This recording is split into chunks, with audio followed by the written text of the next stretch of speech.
Father, we thank Thee because You have again reminded us by the song of Your faithfulness to the years throughout all generations, from the time of the Old Testament to the New Testament, and even during the time that is going to follow the church age, tribulation period, and the millennium. Lahat ng mga dispensations na nadaanan na, and then the next two that are still coming. Alam namin na ikaw ay mapagkatiwalaan sa iyong mga pangako at sa iyong programa na gaganapin mo ang iyong programa sa pagligtas ng katauhan, sangkatauhan. At patawarin mo kami lalo na sa mga panahon na ito kung ang aming focus ay nasa kapangyarihan nitong pandemic at kapangyarihan ng gobyerno o kaya kapangyarihan ng kung sino mga influential ng mga bansa sa buong mundo. Patawarin mo kami. I-refocus mo, Panginoon, ang aming paningin, ang aming puso at isipan at ang pananampalataya na ang iyong programa ay gaganapin mo sa tulong ng banal na Espiritu na nananahan sa amin. And so as we talk about another application of the peace of God, at ito po ay ang aming pag-aralan ngayon, our desire is for you to give us wisdom and help in presenting this so that we will have a proper perspective of how much of government are we going to allow to control our lives and how much of your power are we going to allow to control our lives, and how to balance these two with the aid of the Holy Spirit and through the intercession of Jesus Christ, we pray. Amen. Sa ngayon ay atin pag-aralan ang isang medyo mahirap na parte ng ating pinag-aralan na ito, and I consider this to be very difficult. Kung sa ating mga questions and answers ay nakasalubong tayo ng mga mahihirap na mga tanong hanggang sa ngayon, ang maaring ang tanong natin ay hindi pa rin talagang sapat na masabi natin na maka-dogmatic tayo dyan. But we are attempting to answer the best we can itong mga questions. At this evening, we are going to face another one, and that is the peace of God. Peace of God is the resolution. Ito yung ating kagabi. Peace of God is the resolution of one's personal inner conflict. At ito po ay under pandemic. Kung ito ay hindi natin mariresolve at ito ay may pito tayo dito. Now we will go to the next, and this will be our conclusion sa ating pag-aral nitong peace of God. Ito sa ngayon ay peace of God is the careful balancing of respect for government and respect for God. Ito po ay another spiritual vaccine kung atin for this pandemic, para magkaroon tayo ng peace of mind at peace of God at hindi tayo magiging controversial. Ang nangyayari kasi kung ang response natin sa pinapayagan ng Panginoon na mangyari sa mundo ngayon ay tayo mismo ng mga mananampalataya ay hindi nagkakasundo. And I think this is what's happening now. We are separated by or polarized ng ating response sa ginagawa ng gobyerno at ang response ng ginagawa ng simbahan. So, I want you to really be attentive. Gusto ko na ito ay atin malagyan ng kahulugan, at ang kahulugan na maibigay natin dito ay galing sa banal na Espiritu at sa banal na kasulatan. That is my desire. Sa Romans 13:1, this passage, basahin natin ito at pakinggan natin. Let's meditate upon it. Let every soul every soul that is unbeliever kag believers. Lahat na religious people, every soul, lahat na sektor ng religious society, be subject unto the higher powers. May mga higher powers tayo na dito sa mundo. For there is no power but of God. Kung may power man, ay pinayagan yan ng Panginoon. Ang higher powers natin, mayroon pang ultimate na power over every power, high powers nga galing sa tao. For there is no power but of God. The powers that be are ordained of God. Kahit itong mga masama na gobyerno, pinayagan yan. Hindi na ordained na Diyos ay pinilit niya na ilagay ang mga namamahala dito. May ano ito, may desisyon ang bansa kung paano sila magkaroon ng gobyerno. At kanila choice ito. Ito yung ito yung tinuturo sa atin din. Ang government of the people, for the people, and by the people, yan ang ating definition ng democracy. Mayroon naman government na by the authority, by a governing body that is dictatorship. For the government, by the government, and of the government. Wala participation ang citizenship. Even if that happens, ay pa rin, pinapayagan pa rin ng Panginoon. Hindi nangangahulugan na kalooban ng Panginoon ang kasamaan ng gobyerno, hindi. Ngunit ang pag-upo ng isang gobyerno dahil sa kagustuhan ng mga tao ay pinapayagan niya ng Panginoon. Sometimes he intervenes, he destroys it. Yun ang nangyari doon sa Tower of Babel. And then after that, hinayaan naman ng Panginoon ang lahat ng mga bansa nga nanggaling doon because that is where the countries began. That is where human governments began. Doon sa pag-confuse ng Diyos ng languages. So, verse 2, whosoever, nasa every soul be subject, whosoever therefore resisted the power, and this is government, ito ang pinag-usapan dito, resisted the ordinance of God. May yon, may participation ang Panginoon sa lahat na gobyerno sa buong mundo. Regional man yan or international man yan, or by country. Ang mag-resist sa ruling government resisted the ordinance of God. And they that resisted shall receive to themselves damnation, either from the government na kanilang nire-resist at nire-rebeldihan, or sometimes from God. Pinapayagan din ng Panginoon na maparusahan yung mga nagre-resist. Verse 3, for rulers are not a terror to good works, but of the evil. Kita naman natin yan every government, anuman na klase gobyerno yan, ang pagpamamahalaan nila at batas ay kanila yan ini-implement, at sa paningin nila yan ang mabuti.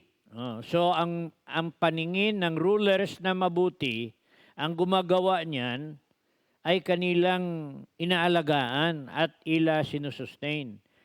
Ngunit ang hindi sumasang-ayon diyan ay kanilang tinitingnan na mga masasama.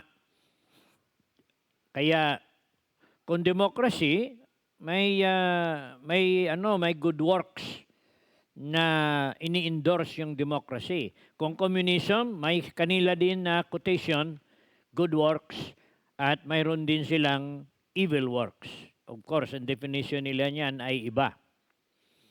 Kaya sabi dito, hindi ka ba natakot? Wilt thou then not be afraid of the power? Kaya kung ang power ay terror for what they think is good, protektahan nila ang what they think is good, Masama lang kung ang good ay evil, ang kanilang evil, good at baliktad. Do that which is good, and thou shalt have praise of the same. So under the government, ang sinasabi na batas ng gobyerno nga ito, mabuti ito para sa atin bansa. Mabuti ito para sa ating mga mamamayan. Gagawin mo yan at susundin mo, then you will have praise of the same. But if you are going to go against it, then you have to be ready and prepared for whatever punishment the government is going to do for you. For he is the minister of God to thee for good. Pwede ma-reverse kasi ng Panginoon yun eh. Akala mo masama ang ginagawa nila, pinayagan ng Panginoon. And then something happened, and then God was able to turn it for His glory and for the good of His work. Yan naman, maalaala naman natin yung Romans 8:28, because God will always be able to intervene where divine intervention is needed. But if thou do that which is evil, yung kinakagalitan ng gobyerno, if you do that which is evil, then dapat ka matakot. For he beareth not the sword in vain. Marunong yan magparusa. Kaya mayroon tayo dito sa ating bansa, mayroon tayong executive department, tapos mayroon tayong legislative department, at then mayroon tayong judicial department. You have Senate and ang Senate at saka yung Congress, may bicameral tayo diyan. Pagkatapos ang atin justice, atin system, a revenger to execute wrath upon upon him that doeth evil. Okay. Sa ngayon, maintindihan natin ito mabuti-buti konti kasi dito tayo sa democratic country. And I think we still are a democracy dito sa atin sa Pilipinas. There's no doubt about it. We are in a better position here than many countries in the world, kahit na our government is not perfect. Para sa atin, na dito tayo sa gobyerno nga democratic, itong pagsabi ni San Pablo ay madali natin intindihin. But considering that Paul wrote this at the time when the world was under a very cruel Roman government. It was a very cruel government, empire. Mas pa nga kung i-compare natin, what was the most cruel of all? Egypt? It was cruel also. Assyria? Cruel na rin yun eh. Babylon? Cruel na rin. But ikumpara mo ang nagawa ng mga empire ito sa mga tauhan ng Panginoon, especially the church. Kasi ang Israel nagdaan niya sa 4 na empires na yon. Nadaanan nila yon. But Israel, pagdating ng Rome wala na eh. Ang pagdating ng Roman Empire, Israel is already out of God's program of redemption. Nalipat na sa church. So kahit na ang Israel was under Rome, kawawa pa rin ang Israel, but ang talagang nakawawa talaga ng gusto ay ang Christianity, ang totoo na Christianity under the Roman Empire. And so we may not be able to understand why God told the Christians during the time of the Roman Empire to obey the Roman Empire. Kaya, this is the will of God, na mag-submit tayo sa gobyerno. Wherefore, ye must needs be subject, not only for wrath, but also for conscience sake. Huwag na natin labanan yung gobyerno, especially tayo ng mga Christians. Itong idea na liberation movement, itong mga liberation movement na nagsimula, ito yung nagiging dahilan nito kung bakit sa ngayon, kahit ang mga Kristiyano ay talagang mabilis na magiging hostile sa gobyerno nga namamahala. At para bang nakalimutan natin na there is one ruling over our government that is more powerful to be able to deliver us whenever we are under persecution. At it may even come a time that we will be persecuted also, like they were, like our other brethren in other countries. Kaya sa ngayon, I think we have to study very well at kung ano ang ating attitude nitong mga huling araw sa mga batas na nilalabas ng buong mundo. Kasi para bang sa ngayon hindi tayo nagkakasundo kung ano ang ating gagawin sa mga batas na parang tinitingnan natin na hindi na tama ito Siguro nasa tribulation period na tayo. Siguro sa 666 na tayo. And therefore, alsa tayo. Hindi. That's not. Kaya nga mabuti nga na natin ito dito ngayon sa ating pag-aral. Okay, so para sa ating conscience sake, imagine dito tayo nag-enjoy ng ating freedom pagkatapos sa itong maliit lang na mga bagay na hinihingi sa atin ng ating gobyerno. Kuminsan na hindi tayo makasunod. For this cause, pay ye tribute also. Kaya nagbayad tayo ng taxes. Pasalamat nga tayo dito sa atin bansa, ang mga churches ay exempt. Mga religious organization, non-profit organization ay exempt sa pagbigay ng tax. But ang atin mga membro ay nagbabayad ng tax. We pay taxes to the government. Ang simbahan lang natin ang hindi sinisingil Itong property natin dito sa Project 6, ang laking babayaran nito kung ito ay kasi more than 2,000 square meters ito. Kasi dito pa sa Quezon City. Alam niyo naman kung magkano binabayaran nyo sa taxes ninyo kung ang inyo property. But our people are paying taxes. Kahit yung atin mga pastors dito, dahil may ginakaltas sa atin para sa gobyerno. And hindi natin yan minasasamang loob ang atin pagbayad sa taxes sa gobyerno. Because the government needs our tribute. For they are God's ministers, attending continually upon this very thing, ang pag-alaga sa bansa. I-maintain mo yung lahat ng mga services, ang dami na mga services na yan. We should be grateful for all the services that our government provides. Itong ating kuryente, itong ating mga transportation, lahat na ito ay may mga bahagi ng gobyerno niyan nga nag-aalaga niyan. Where will they get the money? But from the citizens of the country. At we praise God for that. Kaya, render therefore to all their dues, kung sino ang ating dapat tulungan, tribute to whom tribute is due.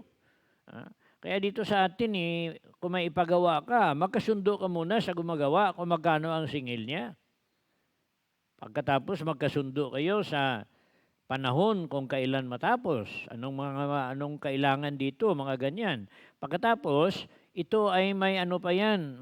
Kuha ka pa ng permit doon sa gobyerno para na maalagaan ka, mabantayan ka.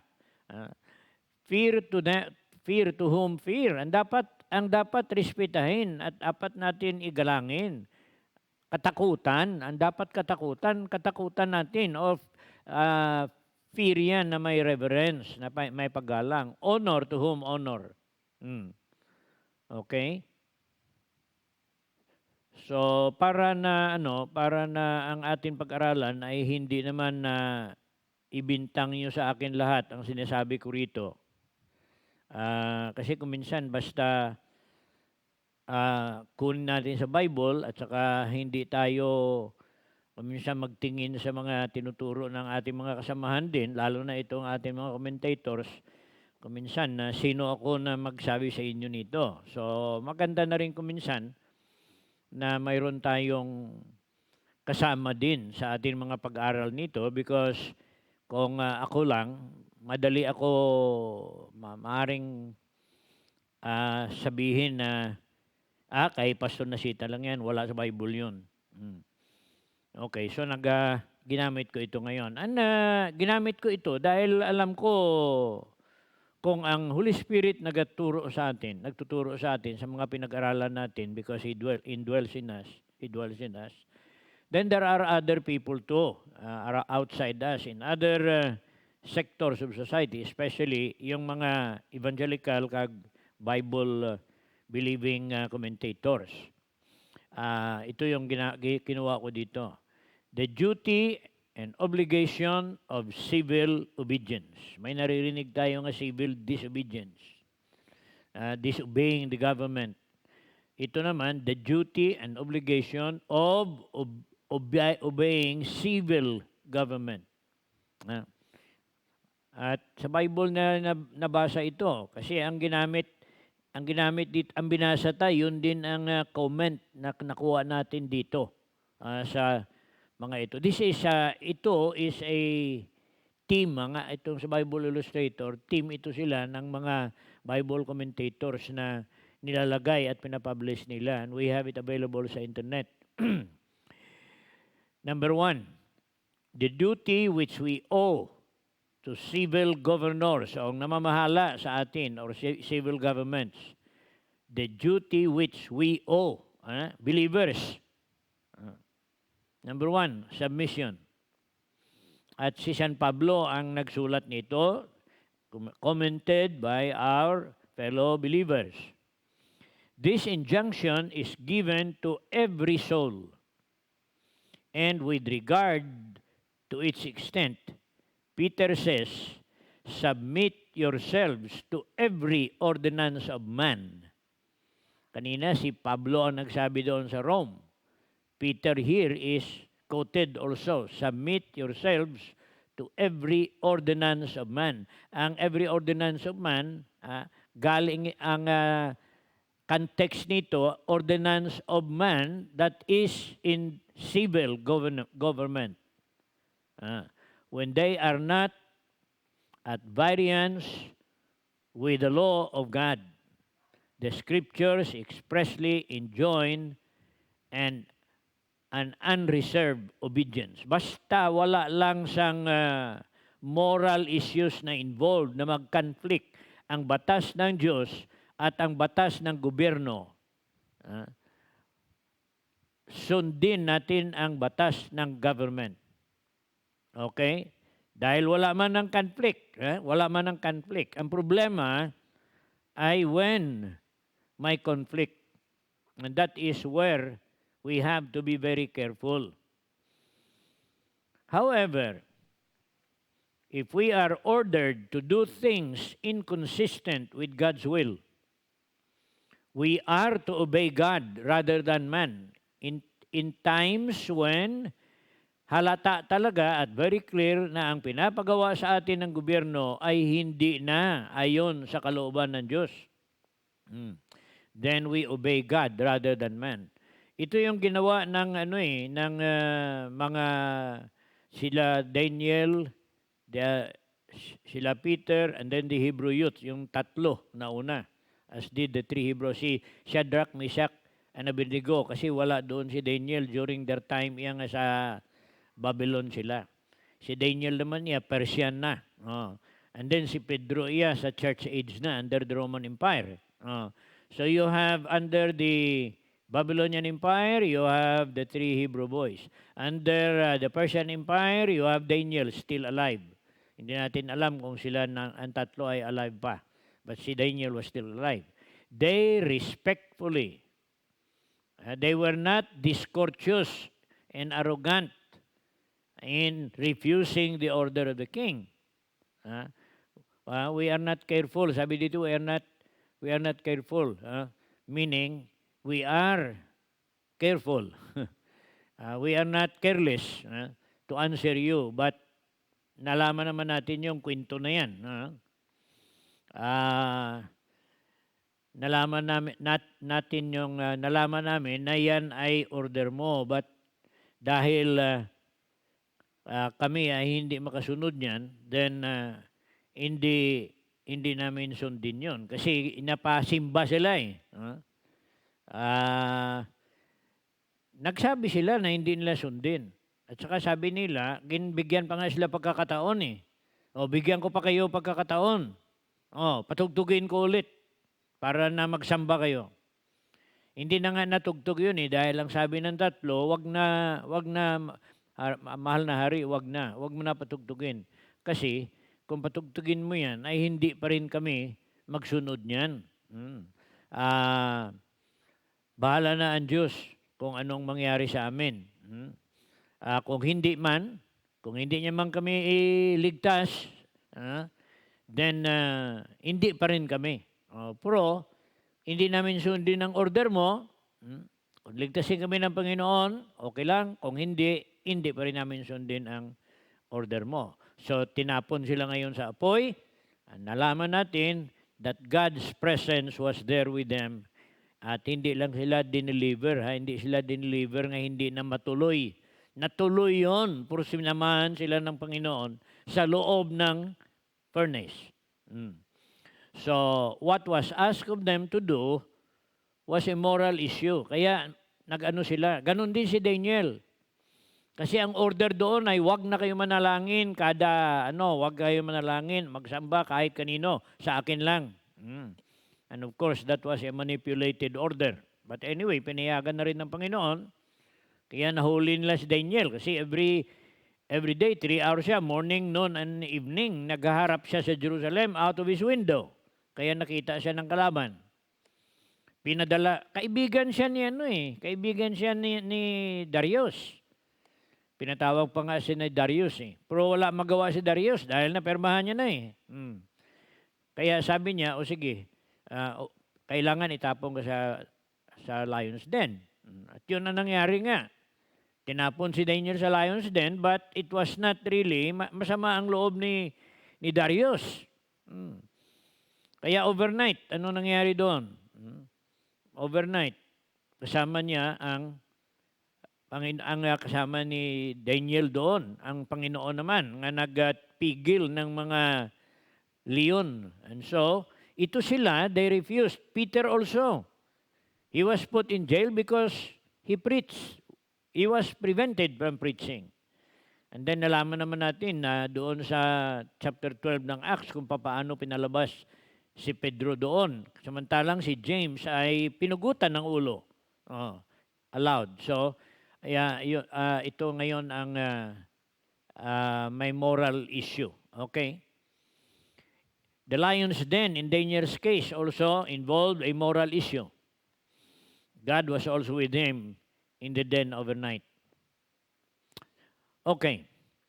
In the second and third centuries of persecution, especially during nang napatay ng mga apostles, wala na miracles kasi. The Bible has already been written at wala na ng miracles. Samantalang sa panahon ng apostles, marami ang miracles because the church was still in its earlier stage. Kakoforma pa lang. And therefore, gabalansi-balansi ang ginagawa na persecution at miracles na ginagamit ng Panginoon para na mapatunayan din na talagang there is a God who overrules the schemes of the enemies of Christianity. Ngunit sa first and second century, that was the worst. Ito na yung period ng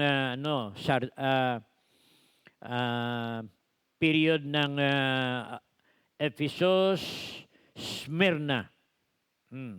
Ito na yung pagmartir talaga ng mga Kristiyano. So, in exchange for life, ang Roman Empire nag-offer na mabuhay kayo pag i-deny ninyo ang inyong Christian faith. So parang naulit naman yung pero mas grabe ito.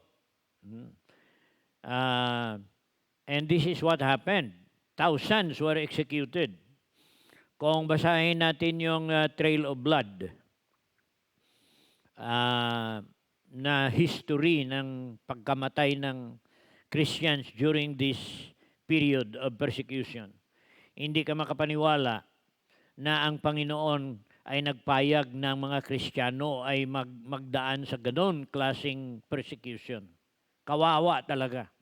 No deliverance, wala sang miraculous nga deliverance during that time. So, ang hirap. And this seems to be what's going to happen sa tribulation period.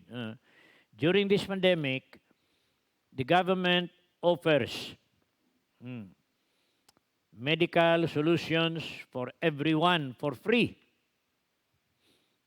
No demand for denial of faith from all religious affiliations. Nagpapasalamat tayo sa panahon na ito, kahit na may mga tao na ayaw magpakinig sa gobyerno, ayaw sila magpabakuna dahil may kasama daw yan na chip para na malaman ka kung ano ka, may 666 o wala. That is abansi yung isip nila abansi na isip. Wala nagdi-demand dito ang hindi katulad doon pag hindi ka magpatatak, patayin ka dahil ang pagpatatak doon submission, religious submission at political submission. Ito ngayon hindi yun No demand for denial of faith from all religious affiliations. We are still in the church age. We are not in the tribulation period. When to adopt the religion of the Antichrist and the false prophet, the dragon offers life in exchange for the mark of 666. Hindi naman ito mark of 666 ang pinapalit dyan Libre na nga Hasta nga sa ngayon, ang mga swab ng mga libre. Pagkatapos ang pag-alaga sa iyo doon sa libre pa rin, gobyerno pa rin we have a very merciful and a very kind government. Kaya ingatan natin yung ating perception what the government is doing dahil kaya mabuti na lang ang ating gobyerno hindi pikon hindi binabantayan kung ang pulis nagbabantay sa lahat na sinasabi ng mga Baptist tungkol sa COVID na ito. Buti pinapabayaan lang yung mga nagasalita diyan We still have the religious freedom. But wag naman natin pupunta datnan yung sitwasyon na tayo na mismo among mag-rebelde na. Ayaw natin yung mga no permanent address, pero sometimes it sound like they do also. So, the saints preferred the seal of God sa panahon ng Antikristo, sa panahon iyan ng tribulation period. Okay? They prefer ang seal ng Panginoon, patayin sila. So, ganon. Okay, number 2. Our government, we are demanded to support our government. Tribute to whom tribute? Taxes. Expenses must be incurred, both in carrying on affairs and in supporting the dignity and remunerating the labors of those who are officers of the state.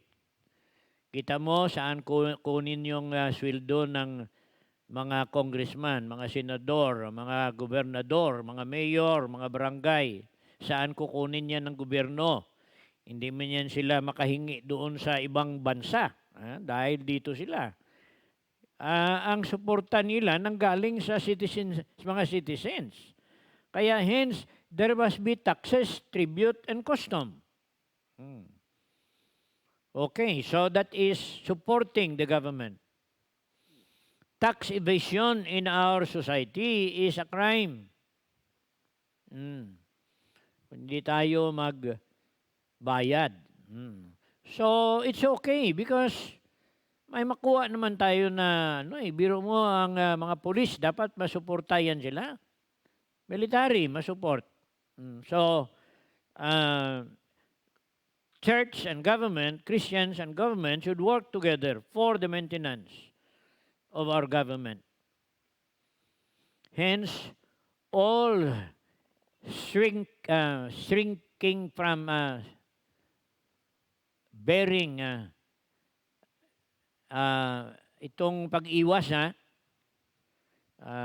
shirk dapat yan, Uh, ang pag-iwas nga sali sa sa proportion ng weight of public burdens is not only against the law of the land but against the word of God. Pag hindi ka magtulong sa gobyerno mo, kaya nga ang Israel tinulungan na magbayad din ng gobyerno ng kanilang taxes. Ang temple tax at saka yung tax nga para sa pagpalakad sa gobyerno. Christ himself paid taxes from which he was properly exempted. Pwede naman ma-exempt si Jesus, but he paid taxes kahit yung mga disciples niya.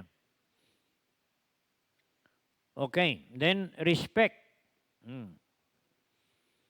Fear to whom fear, that is respect. Honor to whom honor. Reverential homage due to kings and principal rulers, and the respect due to all who are in authority. Kailangan yan. Do not treat your mayor as somebody your equal when it comes to authority. Galangin natin kahit ang ating mga barangay captain, kahit itong mga tanod na binibigay dito sa atin sa Project 6, galangin naman natin sila. Nakita ko yung few months ago, nakita ko na inaaway ng isang taga rito sa Project 6 yung mga tanod. Naaway niya, matapang siya . At I did not like it. Talaga. Kasi yan man lang sila, pero kung sila nag-maintain ng order, pakingganin natin sila. Wala sila baril . Batuta lang at saka ganun lang. But basta nasa authority, here then is forbidden. Everything that is disrespectful, either in manner or in language. Huwag mumurahin yung mga namamahala sa atin na nilagay ng gobyerno over us. Ano kaya kaganda ang mundo kung ang mga citizens ay marunong lang magalang sa gobyerno? The blazing abroad of faults of our rulers, yung mga sinisiraan, so as to degrade them in the eyes of others, is an offense against God. Pagsadyain mo na i-malign ang mga rulers. When Korah, sa Israel and so forth, gathered themselves together against Moses, you know how God expressed his indignation against this contenders of constituted authority. The scriptures regard it as a daring thing to speak evil of dignities, to despise dominions. Ayaw ng Panginoon yon. At alam nyo naman kung anong ginawa sa kay Korah. 270 of them and their families and their properties were nilamon, ay nilibing ng Panginoon. Only in a twinkling of an eye, they all disappeared from the earth. Ayaw ng Panginoon yon. And they were speaking against Moses. So, mahaba pa ito. We will begin this Thursday. We'll continue with this. The grounds on which our obligation rests. May biblical principle dito kung bakit natin galangin ang ating gobyerno. Ang hirap magalang sa gobyerno kung doon ka sa gobyerno ng communism o kaya ng dictatorship o kaya sa socialism. Nawala freedom. So, let's thank God that we are here in the Philippines. Wag tayo sasali sa mga nagakontra kag kung ano-ano na lang. We have no reason. Kahit itong ang pag-solve ng gobyerno ng pandemic na ito, I really praise God what they are doing. Kahit na may mga nagrereklamo diyan. So let us not be so hard on those who are ruling over us. Let us pray. Panginoon, patawarin mo kami kung kami na mga lingkod mo sa mundong ito, lalo na dito sa Pilipinas. Kung kami ay may mga pinag-iisipan na hindi namin susundin ang mga batas ng gobyerno. Give us wisdom to find out whether these rules are carrying with them some moral or mga duties that is going to rob us of our loyalty to you. Kung ang mga bagay na hiningi sa amin ay hindi man lang oppose sa moralidad, what is right and what is wrong according to scriptures, tulungan mo kami, Panginoon, na maunawaan namin para na makatulong kami sa area makatulong kami at manahimik sa area nga tahimik kami at mag-iwas sa mga bagay na dapat namin iwasan. Kailangan namin, Panginoon, ang iyong tulong lalo na sa mga pinag-aralan namin. In Jesus' name and also in the power of the Holy Spirit, we pray. Amen.